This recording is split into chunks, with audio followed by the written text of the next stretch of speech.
I'm Larry Angelo. Warm weather's finally come to the Delaware Valley, but on the streets of Philadelphia, there's one thing that you can definitely count on. A great many kids and quite a few grown-ups will be out playing half-ball.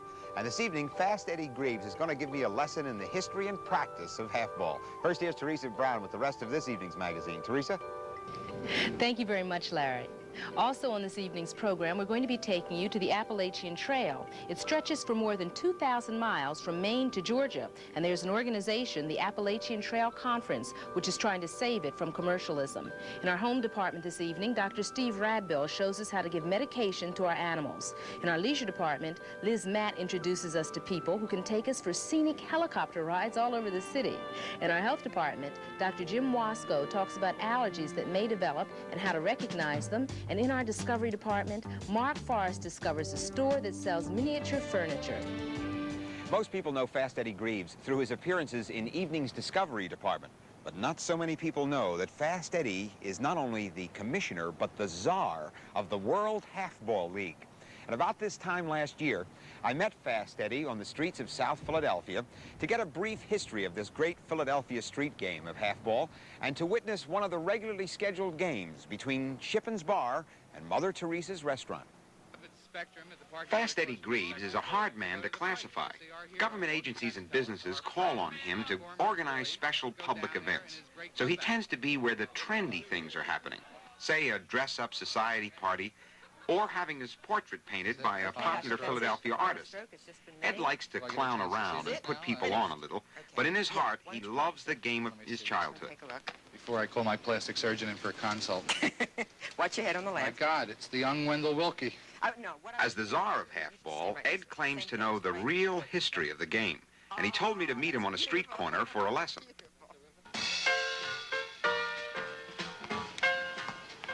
All right, Angelo, you got the ball? You're practicing? How are you, Fast Eddie? All right, look. You got the ball, I got the bat, almost. These are the basic elements for half-ball. This is all we need. This is all you need. What a this great is all you game. need. And all we have to do is turn the two of these things into the proper. Well, first of all, the ball. Well, this is the official pimple ball. Right. Okay. Other balls are not good. The little pink You balls must have a pimple ball. Okay. Yep. The pimple ball is very important because these little pimples on here, the aerodynamic design, which allows the free flight and the proper hitting of the entire ball, is very important. So that's why you can't use any other kind of ball except an official pimple ball. Right. I brought along my handy-dandy razor blade here, and we'll show the folks how to make a half ball. Great. Okay, let's put it right down here. Okay. The first cut is very important because you have to get it approximately on center. Yeah. Okay, now you get the goo out of it. Yeah, it's got to have the goo. That's what I always remember. It's got goo in it. It's very important, the goo. There are very short people in Ohio who put this into each ball before it's manufactured. Okay. Can you split it along the dotted line? There you go. That's what I remember. There you go. Now we're ready. We have the bat. What we have to do now is make a bat. This is a broom borrowed from someone. And where do you go to do that? Why don't we go over to the coal bin, as they call it in Philadelphia, the rain sewer, and I'll show you how to make a bat. Very good. Walk this way. Okay. Look what we got. A coal bin. This is it. This is a coal bin or a sewer outlet. It's very important. I have no idea why it's called the coal bin, so we'll leave that to the historians. Right. Now, what we do here is we have the broom. Now, how do we make it into a bat? Very carefully. You slip the bristles into the coal bin, nice and secure, and this is the great moment, okay? The great moment where we... Son of a gun. Pretty clean cut. All right, now, do we have to chalk up the street at all? Yes, what we better do right now, because we're getting ready for the game, is to lay out the course, okay? We have the rule book right here. It shows you on the last page the course. Okay? Oh, yeah. Oh, I see. So why don't we just get our chalk and chalk out the course and get ready for the game? Very good. Single, double, triple, and home run. Okay. Each of the marks signifies a different base. Can I help you? Well, you better. We needed some help. Let's go chalk it up. Okay. Let's go over here, get the chalk. Bring us around. Bring that there. I was never noted for straight lines. And? Okay. Must be marked. Signs the fan. How do you know it's 25 feet? You go 3 car lengths. A P? You got it. All right, now extend the line. What do you do in the case of cars? You paint up the side of the car. No. Now this is double. Double, right? So, you know, I'm used to playing, what do you call high? That's high. That's the kind That's the second story is a double, third story is a triple. home run Right. over the roof. This is, now what do you call this we're This playing is here? long. We're playing long. So.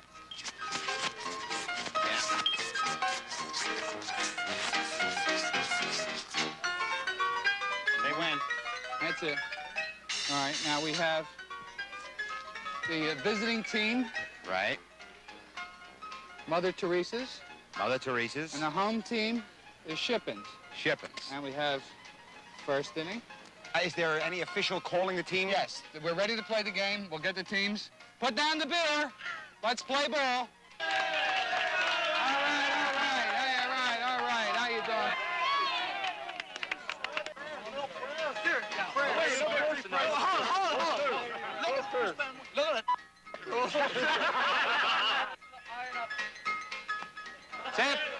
Tip. He's alive.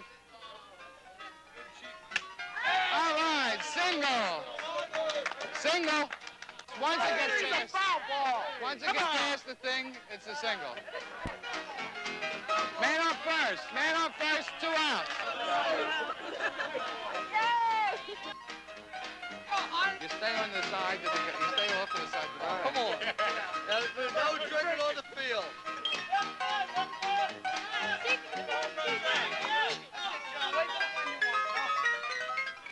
Actually, they redid Independence Hall a few years ago, and up in the eaves, they found several fossilized remains of half-balls. This was our first hint that they played. Then, of course, came Independence. It was in all the papers.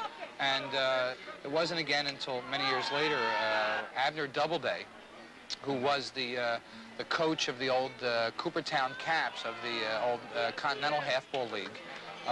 They were the lowly Coopertown. They were in last place. And his guys just couldn't hit a half-ball, so he invented baseball because his team was doing so badly in half-ball.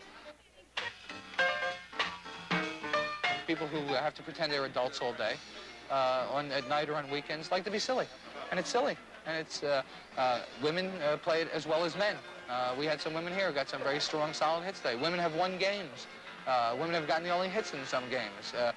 Kids can play against professional sports athletes. I mean, you can get a 250-pound linebacker for a football team to play against an 11-year-old kid, and the kid's got just as good a chance of playing the game. So it's really a universal game. Little old ladies play it. Mother Teresa, lovely lady that she is, she got up there and she's gotten hits in games. So it's not a game that you don't have to be in shape for it. You don't have to run bases. You don't have to go to spring training. You just get out there and get the bat and the balls and play and have fun and be silly.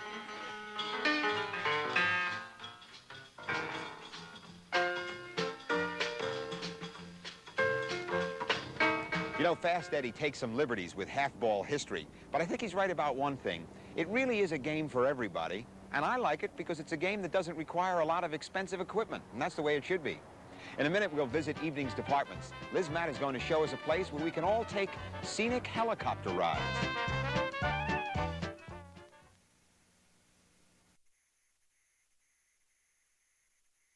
This is an Eyewitness News special report on the Republican National Convention. Now, here is Eyewitness News anchor Larry Kane. Good evening. The whole world is watching Philadelphia today as the Republicans gather in our area to nominate a candidate for president and vice president and set their agenda for the fall campaign. A team of KYW3 Eyewitness News reporters has spread across our region to bring you this story. Our first report comes from our special correspondent live on the convention floor. Thank you, Larry. This is truly an exciting day. This is the 5th Republican convention here in Philadelphia. Let me give you some political history. The first Republican convention was held here in 1856. The nominee was John Fremont, an explorer. The convention passed on a small-town lawyer. His name was Abraham Lincoln. The last Republican convention in Philadelphia was held in 1948 at the Civic Center Convention Hall. Thomas Dewey was